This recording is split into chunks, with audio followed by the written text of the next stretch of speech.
সংখ্যানুপাতিক নির্বাচন দেশকে স্বৈরশাসনের দিকে ঠেলে দেবে বলে মন্তব্য করেছেন বিএনপির সিনিয়র যুগ্ম মহাসচিব অ্যাডভোকেট রুহুল কবির রিজভী।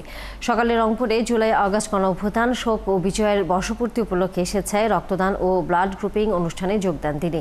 এ সময় প্রধান অতিথির বক্তৃতায় তিনি বলেন, স্থানীয় পর্যায়ে নেতা তৈরিতে প্রধান অন্তরায় হবে সংখ্যানুপাতিক পদ্ধতিতে নির্বাচন।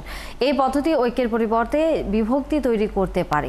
এছাড়া বিএনপি ও অঙ্গ সংগঠনের নেতাকর্মীদের আচরণে জনগণের যেন ভোগান্তি না হয় সেদিকে বিশেষ লক্ষ্য রাখার নির্দেশ দেন তিনি।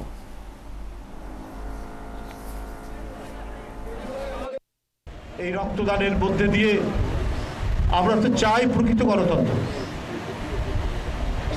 এই যে প্রপোর্শনাল রিপ্রেজেন্টেটিভ, তারপরে নানা কথা আজকে নিয়ে আসা হচ্ছে, আনুপাতিক ভোট, এটা কেন?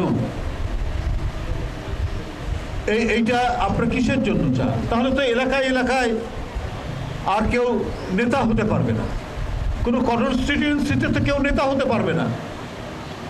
একটা লোক একটা এলাকায় কাজ করছে দীর্ঘদিন, মানুষের সাথে তার যোগাযোগ হচ্ছে, আলাপ আলোচনা হচ্ছে, এই করতে করতে সে ধীরে ধীরে নেতা হয়।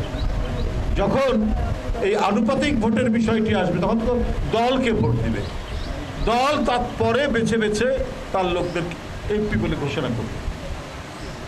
তাহলে তো আরো বেশি স্বৈর শাসনের দিকে ঠেলে দেওয়া হবে। স্থানীয় পর্যায়ে আর কোনো নেতৃত্ব থাকবে না।